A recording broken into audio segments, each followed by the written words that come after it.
Good afternoon, everyone. I'm coming to you with another video, and this video is going to be in reference to the name, the acronyms Yod Hey Wah Hey, or the what we call the Tetragrammaton. We're going to discuss that today, and I'm going to show you all how that name represents Satan, and it does not represent a higher in any way, shape, or form. So I'll just go ahead and get right into it. The first thing that I want to discuss are the we're going to go to the Strong's Concordance, and we are going to look at what these names mean. And we know what names mean, being, Hebrew. Moses was drawn out of the water, and his name, the name Moses, literally means to draw out. um Joshua means God saves, and Joshua saved his people. Our names just had a significant meaning, and most children weren't named at birth. They, especially if they were male, they were probably got their name on the 8th day when they received their circumcision.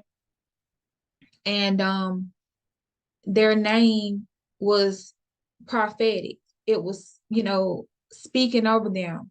And so, and it showed the essence of who they were or who they would become. And that's why also in the Bible, the Most High changed, our father Jacob's name, which meant supplanter, to Yashar.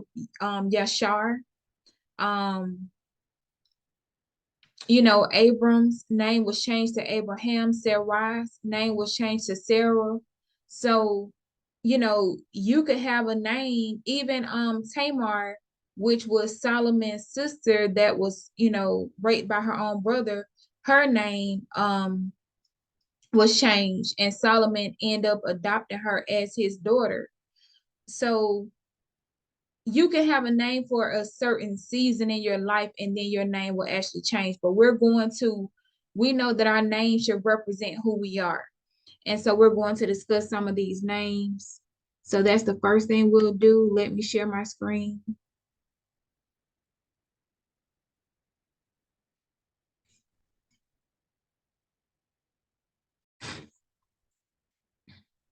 All right. So the first thing here, I am in the Strong's Hebrew lexicon, and I'm just going to put in certain keywords, not keywords, I'm sorry.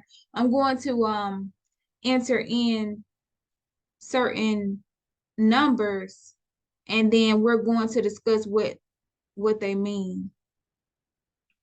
All right, so this is for the Yod. This is for basically Jehovah, okay? So we know that the Yod Hey Wah Hey is what the Christian church is, who they call Jehovah. And it's also who a lot of our brothers and sisters that are coming into the truth, they're saying Yahuwah, YHWH, and stuff like that. And then we have the Jews in the land actually calling on that same Tetragrammaton, but calling it Yahweh.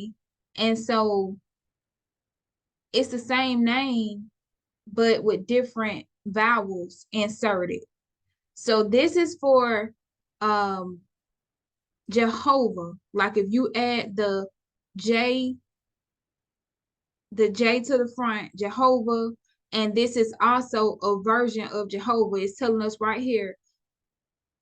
So H in the Hebrew, 1943, Hova, is another form of 1942. And this name, and so if you're calling on Jehovah, this name means ruin or mischief. Ruin or mischief. And it's telling us it's another name for another form of 1942. So now we're going to go to 1942, which this is another name for Jehovah, or but pronounced here it says Hava. This is in the Yiddish. This is how you would pronounce it in the Yiddish, but it actually is still Jehovah. And it tells us here, this is a form of 1933 in the sense of eagerly coveting, rushing upon, by implication of falling, desire, also ruin or calamity, iniquity, mischief, mischievous thing, naughtiness, naughty, noisome, perverse thing, substance, and very wickedness. So far, we see that the name Jehovah does not describe the Most High. He does not describe God the Father. So now it tells us here that this is a form, and it was derived from the root, which is 1933. So we're going to go to 1933. So 1933, this actually, although it says Hava, this is actually the root for Hua, because you know, there were no vowels back then. There were only 23 letters in the Hebrew alphabet, and so the V actually makes a oo sound. So anyway, this is 1933 and 1934 are the roots for Hua. And so, and it tells us to compare it to 183 in 1961. This is the primitive root. So this is the root word, supposed to mean, or properly, to breathe, to be, in the sense of existing. So this is the God of everything breathing, everything carnal, everything existing, or once it's formed into being. So let's go to 1934, which, you know, it shows here that 1934 is also corresponds with 1933, to exist.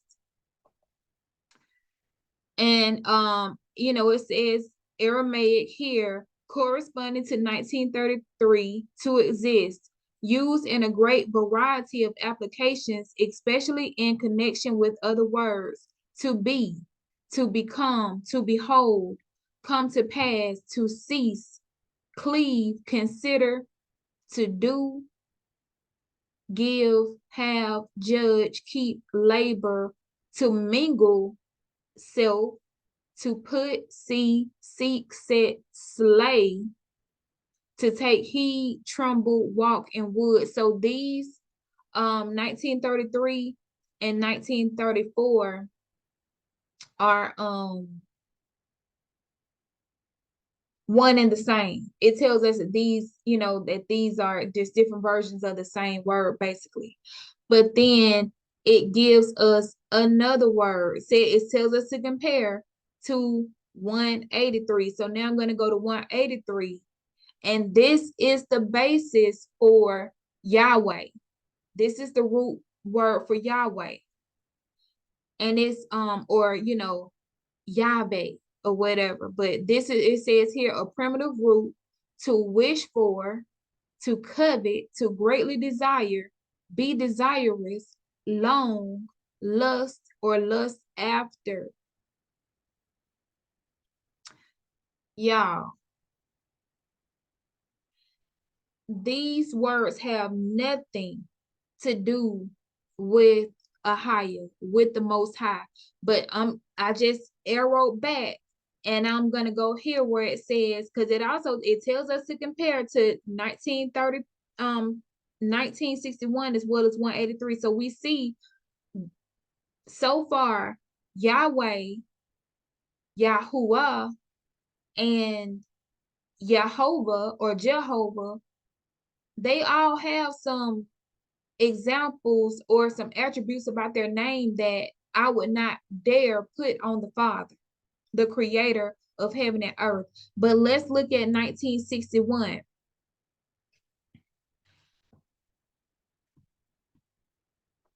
1961 is higher,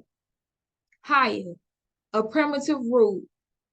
Compared to 1933, which we just read 1933, that was the of everything breathing, the God of everything in existence once it comes into being. But we know that we serve a God in spirit and in truth, the all existing one, the beginning and the end, the first and the last, the creator of everything. And so this Hava says to exist, to be, to become, come to pass, always emphatic, and not a mere copula or auxiliary. A beacon altogether, to become, accomplished, committed, like, break, cause, come to pass, do, faint, fall, follow, happen, have, last, pertain, quit, oneself, require, use. So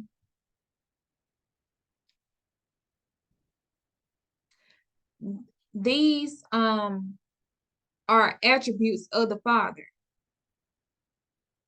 These are attributes of the Father. And that's why his name is a higher. He is, you know, the all existing one. He is the first and the last. He is the breaker. You know, everything that exists comes through him. And so now that we've shortly just pulled up these names and the attributes, now I'm going to go to I'm going to show you all this video. Let me stop sharing for 1 second.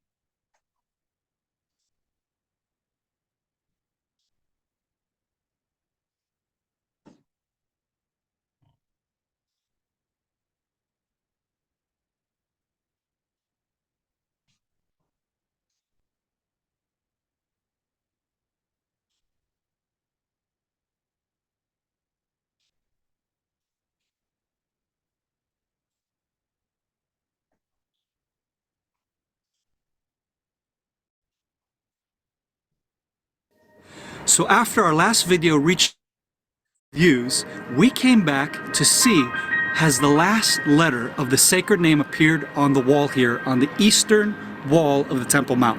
Let's check it out. So we got so many questions about these letters and about the name. We're going to answer all the questions, and we're going to see if the letter, the last hey of the name, the secret name of God, is appearing on the eastern wall or not, and what we need to do. Let's check it out. Yeah, so this is the first letter. It's Yud, and then this letter is Hey, and in the middle it's Vav, actually Wow in the old Hebrew, and the last letter that we are praying that will come, it's the last Hey. We can see the beginning of the right side of the letter. Well, Yair? It looks like we have more work to do. As we said at the last video, the last letter of the sacred name is talking about what we need to do as a human. So yeah, the last letter is not appeared. We can see a little bit from it, a small piece, but we have more work.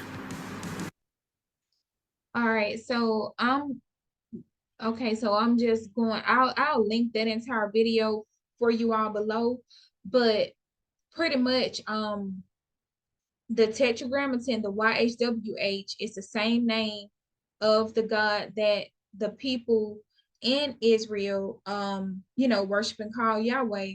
And every day they go and pray at the Wailing Wall. They pray on the western side, but now they say that something miraculous has happened.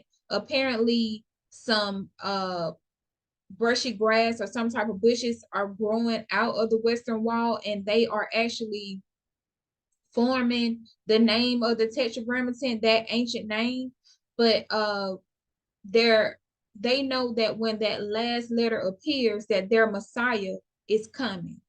And so but there's work, they believe that there's work for them to do in order to get their Messiah to come. And so, and the Jewish fable says that their Messiah is coming through that eastern gate. So they're going daily looking to see if you know, there's any more brush growing to for that last hay. Now, back in biblical days, there was no there were no vowels. So we're going to discuss that as well, that there were no vowels. So that is the name, that is the ancient name. So right now I've just went to Encyclopedia Britannica,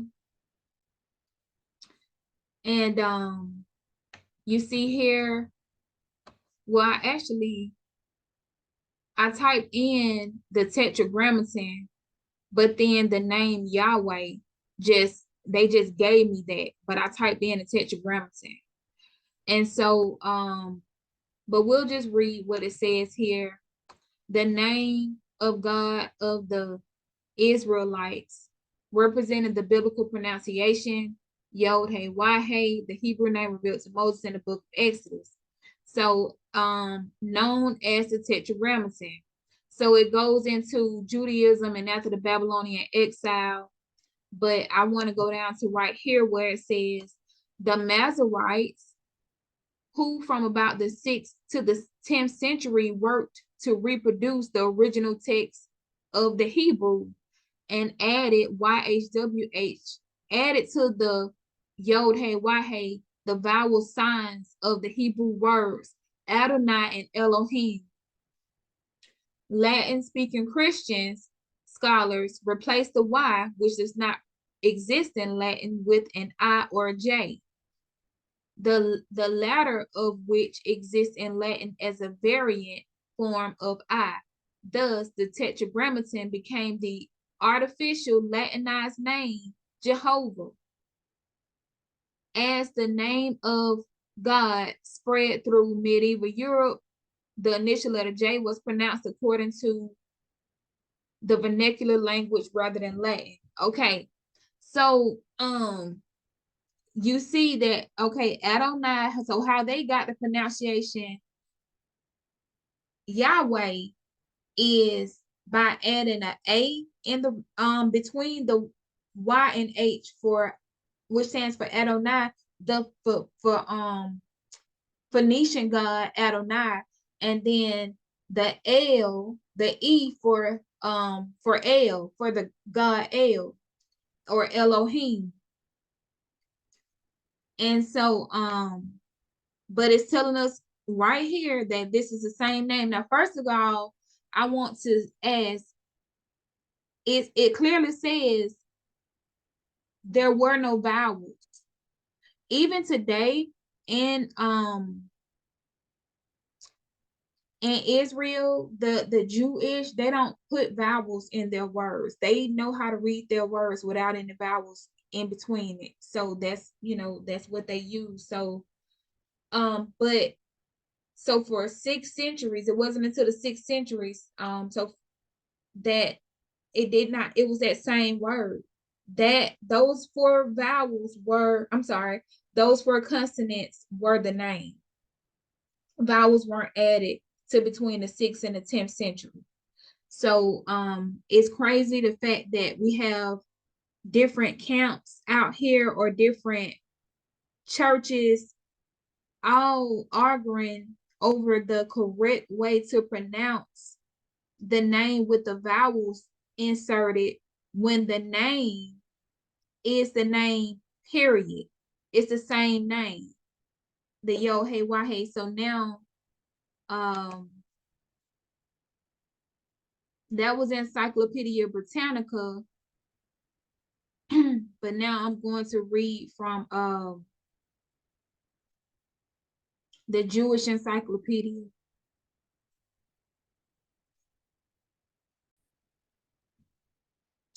All right, so once again, you all can see that I just typed in the Tetragrammaton in the Jewish Encyclopedia, and it just discusses here the mystical and magical name of their God, and it's so holy that they don't pronounce it, that they just say God or Elohim in place of it, because it's such a holy name that no one can pronounce it.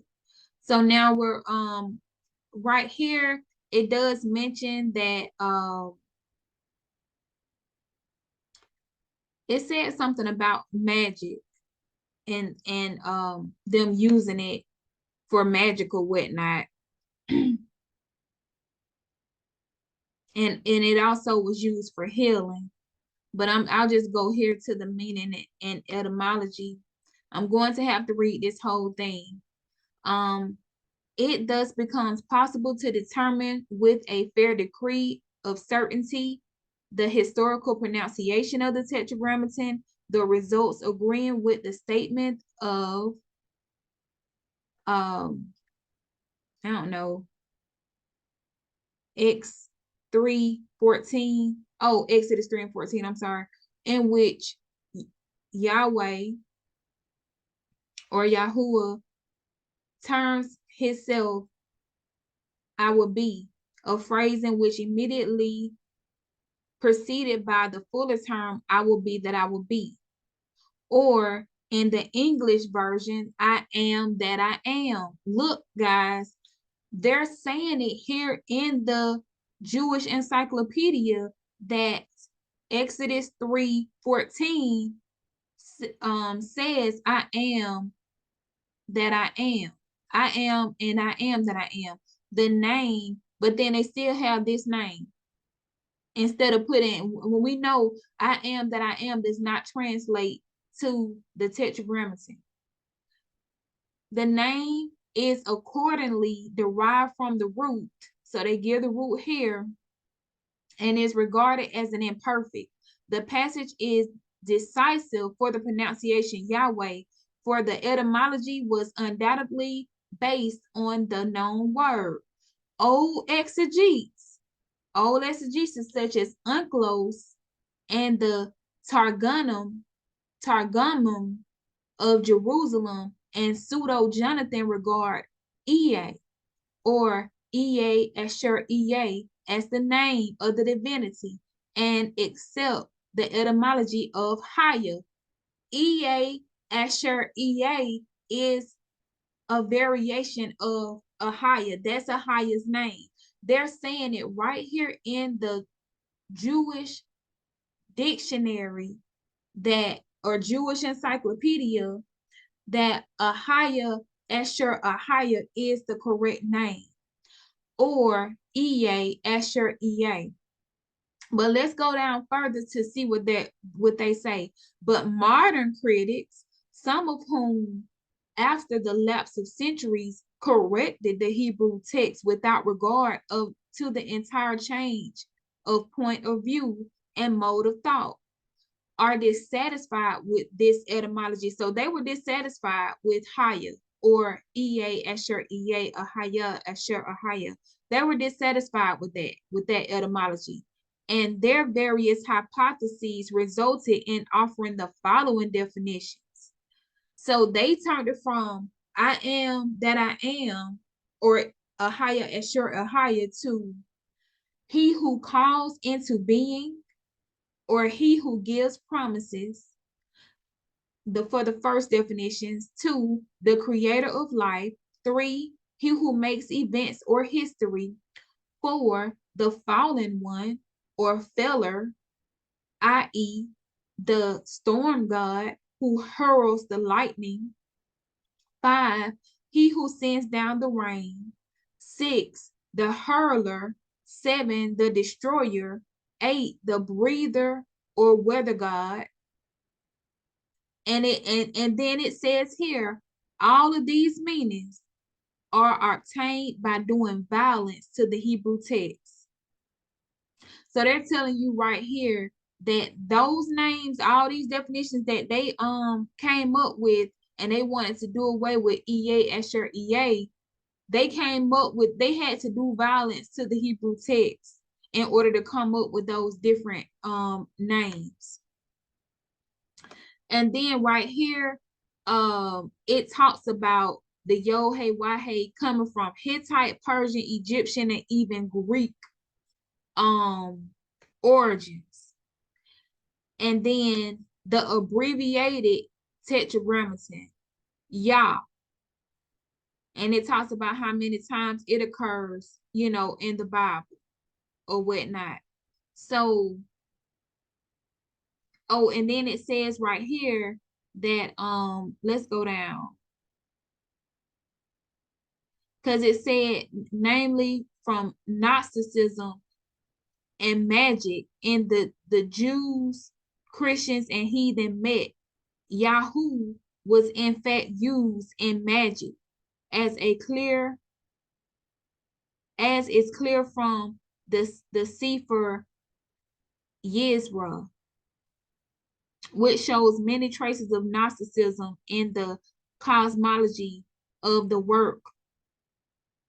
The permutation of the letters furnishes the instruments of creation. So anyway, I'll make sure that I try to link all of this down below for you. But also, these are pictures here.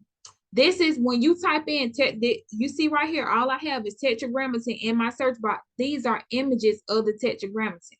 The Tetragrammaton is the 5-pointed star. That's the image of it. You see, it says right here, Tetragrammaton. The 5-pointed star.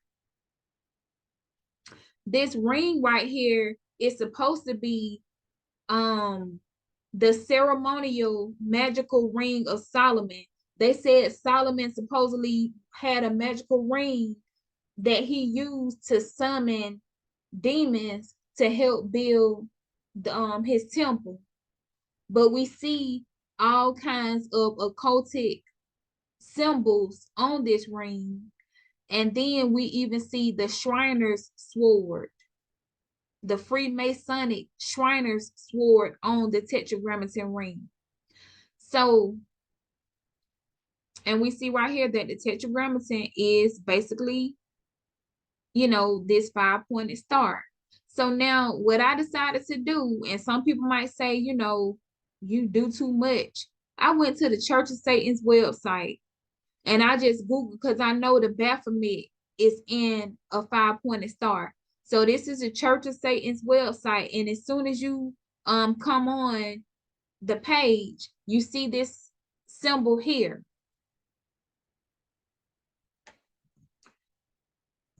The Baphomet in this 5-pointed star. So this page is the history of the Church of Satan. And I just wanted to go down. I'll start right here where it says chapter 5, the blazing pentagram. Okay, yeah. The pentagram, which in Gnostic schools is called the blazing star, is the sign of intellectual omnipotence and autocracy. It is the star of the Magi. It is the sign of the Word made flesh. And according to the direction of its points, its absolute magical symbol represents order or confusion. The divine lamb of Armas and St. John, or the accursed goat of Mendes. It is the initiation or my tongue is getting twisted. It is the initiation or basically profanity. It is Lucifer or Vesper, the star of the morning or the evening. It is Mary or Lilith, victory or death, day or night. The pentagram, which points in the ascendant, represents Satan as the goat of the Sabbath, with one point is in the ascendant and is the sign of the Savior. By placing it in such a manner that two of its points are in the ascendant and one below, we may see the horns or ears and beard of the hierarchic goat of Mendes when it becomes the signal infernal evocations. Okay, so this is just talking about giving a little history on it, but and then the next chapter talks about how it's always been associated with demonic activity. But let's go here.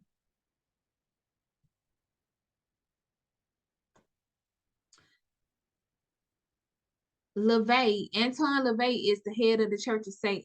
He mentions the demon Lilith in the above passage, and also Samael, and we know that that's another name for the enemy. The different places LaVey calls Samael both the white light, the genie of Mars, as well as the Hebrew name for a demonic force.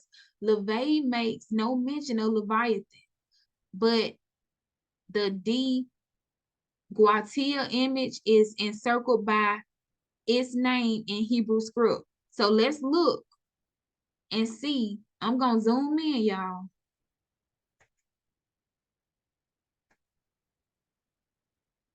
It's encircled by its name in Hebrew script.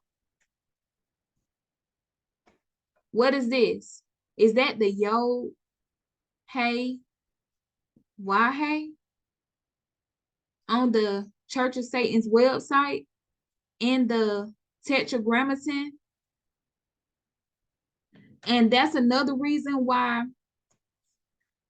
right here is Samael and Lilith, how they tried to change this to Israel from Yasharallah. Y'all, we got to come out of this stuff. And I was about to say that's another reason why they're trying to push this homosexual stuff, because you know that the Baphomet is has breasts but also has a penis. It's like a hermaphrodite or whatever. And so this says Adam and Eve because it represents the male part for Adam as well as the vagina for Eve. And it's that's why they into all that like occultic, sex stuff. All right, so let me see what else do I have. All right, so now I'm going to go to Revelations 2 and 9. So remember in Revelations 2 verse 9, Messiah was telling John the Revelator what was going to take place in the last days. So he says that the synagogue of Satan would be portraying to be the true Jews. So Revelations 2 verse 9, I know thy works and thy tribulation and thy poverty, but thou art rich. And I know the blasphemy of them that say they are the Jews and are not, but are the synagogue of Satan. That's Revelations 2 and 9, and then I'll go over to Revelations 3 and 9. Behold, I will make them which are of the synagogue of Satan, which say they are the Jews and are not, but do lie. Behold, I will make them to come and worship before thy feet and to know that I have loved thee. So why are we as believers in Hamashiach worshiping the same name as the people that he warned us would be saying that they're the true Jews? And then we're even using their calendar and honoring the feast days on their same feast days instead of using an Enoch calendar. All right, let me keep going. So now I'm going to go to Jeremiah 44, I read a bit of this in the video that I did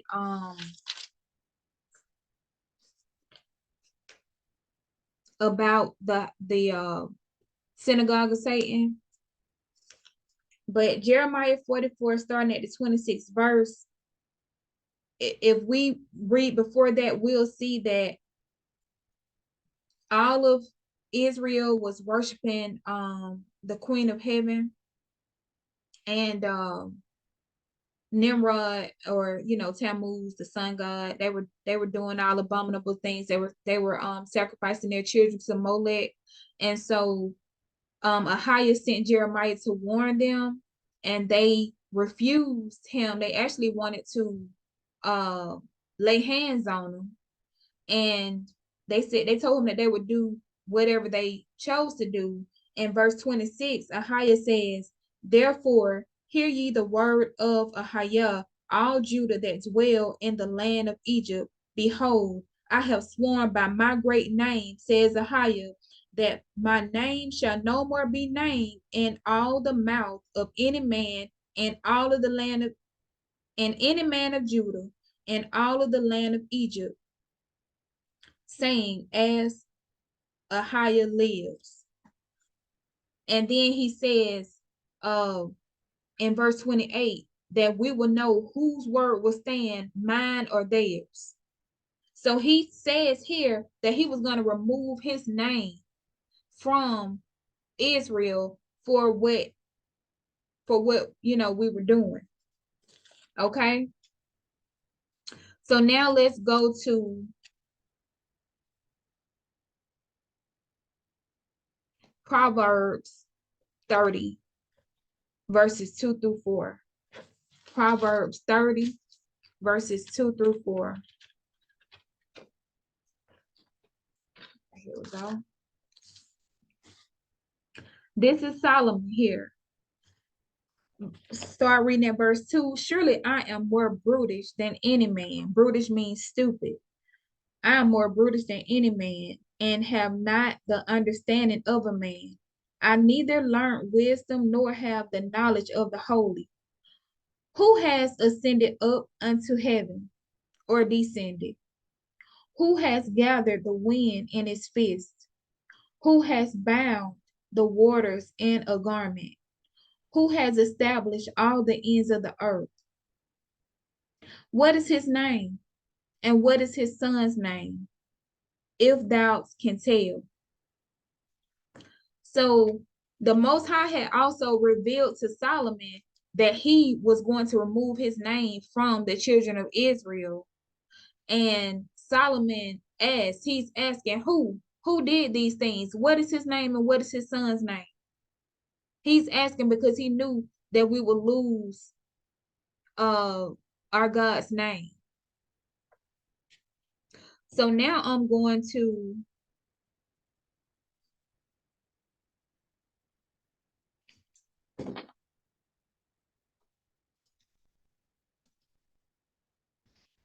John 8:56. I'm sorry. Yeah. John 8, and I'll start reading at verse 56 through 59.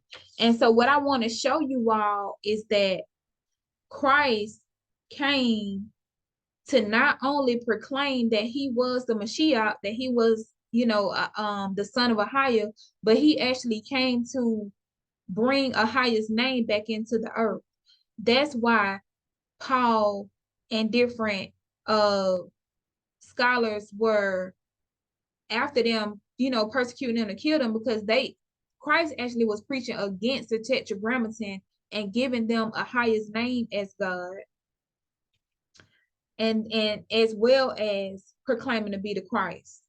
So this is John 8. I'm reading verse 56 through 59. He's having a conversation with the Pharisees, and then he says, "Your father Abraham rejoiced to see my day, and he saw it and was glad."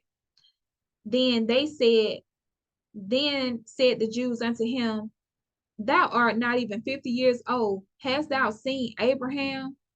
Yeshua said unto them, "Verily, verily, I say unto you, before Abraham was, Ahiah." Before Abraham was, I am. So he was proclaiming a highest name right here in this verse. And then they took up stones to cast at him, but Yeshua hid himself and went through the midst of the temple, going out through the midst of them, and so passed by. So he proclaimed a highest name right there in John 8. Now I'm going to go over to John 17. John 17, I have to read verses 1 through 6, and then I'm going to read verses 24 through 26. John 17, verse 1. These words spake Yeshua and lifted up his eyes to heaven and said, Father, the hour is come. Glorify thy Son, that thy Son may glorify thee, as thou hast given him power over all flesh, that he should have eternal life to as many as thou hast given him. And this is life eternal, that they might know thee, the only true God, and Yeshua Christ, whom thou hast sent. I have glorified thee on the earth. I have finished the work which thou hast given me to do. And now, O Father, glorify thou me and thine own self with the glory which I had with thee before the world was. I have manifested thy name unto the men which thou gave me out of the world. Thine they were, and thou gave them me, and they have kept thy word. So he says right here in verse John chapter 17, verse 6, he says that I have manifested your name to them, and they received it. Go down to verse 24. Father, I will that they also whom thou hast given me be with me where I am, that they may behold my glory which thou hast given me, for thou lovest me before the foundation of the world. O righteous Father, the world has not known thee, but I have known thee, and these have known that thou hast sent me, and I have declared unto them thy name, and will declare it, that the love wherewith thou hast loved me may be in them, and I in them. So he says it again, that he has declared the Father's name unto them.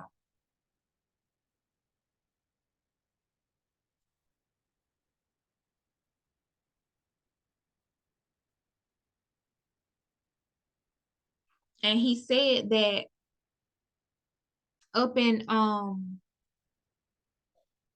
when I was reading 17, 1 through 6, he says that he has given them this name, that that this is the name.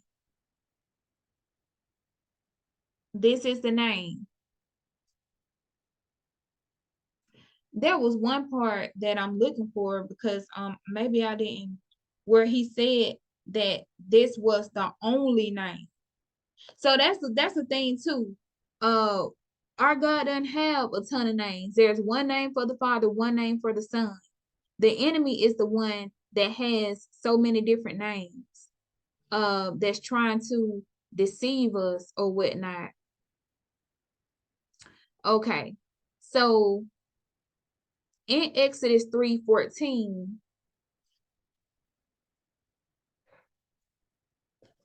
I'll go there quickly. I'm going to read Exodus 3:14, and then I'm also going to read from Gad the Seer.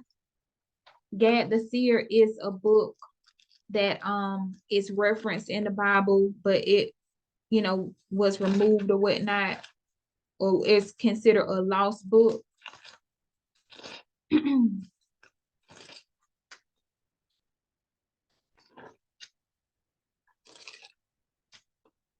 So Exodus 3:14, God said unto Moses, I am that I am. Ahaya, Asher, Ahaya. And he said, thus shalt thou say to the children of Yasharallah, I am has sent me unto you. And God said moreover unto Moses, thus sayest thou, say unto the children of Yasharallah, the God of your fathers. But he's saying the power. He's not saying the Lord. He's saying the power of your fathers, the power of Abraham, the power of Isaac, the power of Jacob has sent me unto you. This is my name forever. We just skip over that. This is my name forever, and this is my memorial unto all generations. So this is my memorial. This is for all generations. I want you to teach this name to your children and your grandchildren. This is my name and my memorial to you forever. And we just think that forever has a cutoff time, but last I checked, forever did not. It was infinite. It kept going. So that's Exodus 3:14, and now I'm going to go to Gad the seer.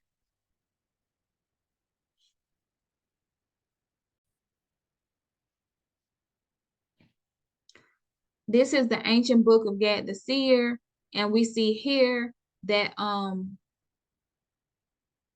the person that translated it says this book is referenced in First Chronicles 29:29, and it's alluded to in First Corinthians 12:12, as well as Galatians 4:26. This was transcribed by Dr. Ken Johnson, theologian Dr. Ken Johnson. So I'm going to go down to page 8 here.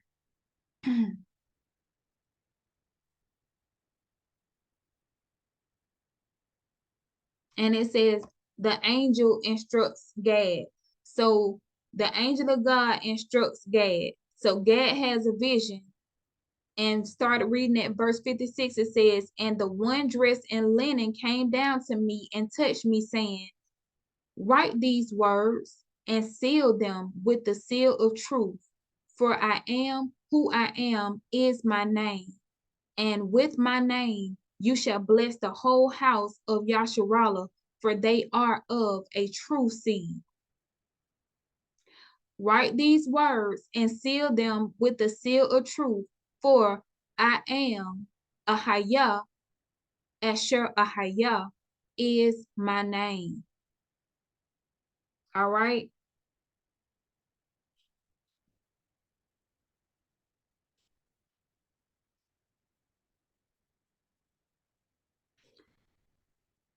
Y'all, the enemy was just trying to confuse us and have us that no matter which stone we overturn, we would find him. So this, I'm gonna go ahead and say this and wrap it up. This is a church. As you all can see, this is where, just a little small white church or whatnot. But if you guys pay attention, most churches have this obelisk on top, which is symbolized by,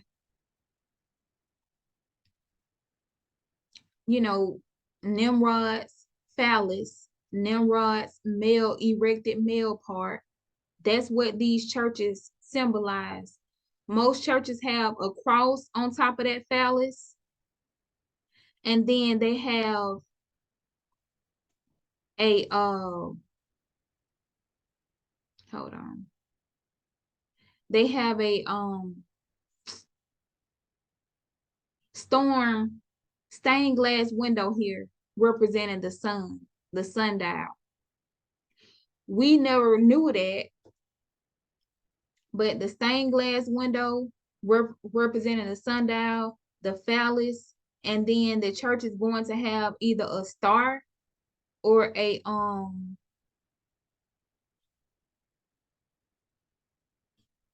if not a star, or cross on top.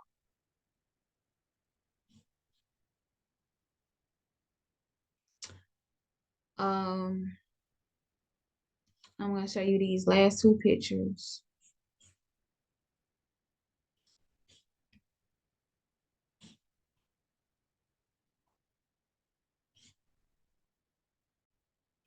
The White House released their Christmas pictures through each room. But this picture I zoomed in on. I titled this picture One Nation Under God. And the reason why I do is because it has the Constitution here, we the people. You have the different buildings here, which represents the city, the cities. You have the people here in the United States. You have, this is actually a gingerbread White House, a gingerbread rendition of the White House. And then even back here, you have a little church. But let's zoom in on the God that's looking down, the God that's over this nation.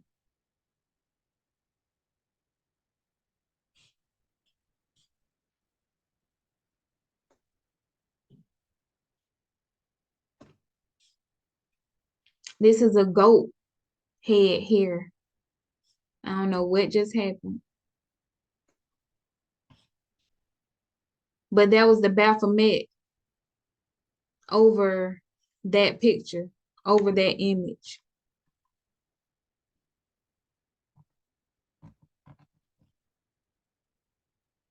Yeah, something weird, really weird just happened.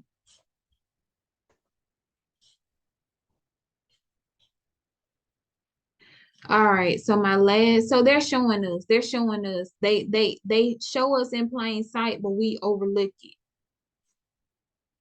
When Joe Biden ran for office and he and his wife accepted his nomination or whatever for Democrat, I was like, why did he use this sign? Once again, the 5-pointed star, the Baphomet head, all you have to do is flip it. This is the Baphomet head with the points going up and the ears going down. This is the chin. This is just like it's in a circle, but it's in the D that stands for the Democratic Party. And then you see the number 2 and or 20 with the United States here. So it looks like Democrat, Party 2020. But actually, if you look at the symbolism, we know that the Baphomet equals death or represents death. He represents everything evil. So this sign was actually saying death to America. It can be interpreted that way.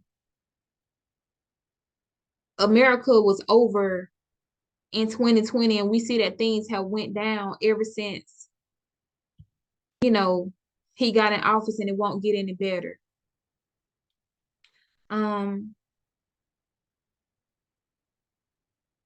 The world has been deceived into worshiping the enemy. And just like there is no red or blue, they're opposite sides of the same coin. There is no Democratic Party and Republican. They're both the same. And that's what's been going on here. People have been duped, thinking that they're on Christ's side when the enemy is playing both sides. He's the blatant God of the Church of Satan. He's the God of the Catholic Church. He's, you know, the God of the Hindu church. He's the God of the Christian church. He's the God of this new Hebrew movement. Now that we're coming into the truth, they knew we were going to come into the truth. So they still put false doctrine out there for us to follow. Now people are putting on their fringes and still rocking HaSatan, putting on the YHWH, still wearing the enemy's name on them. We are children of light. We're children of the Most High.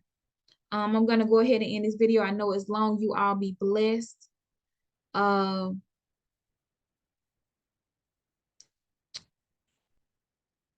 right. Have a good one.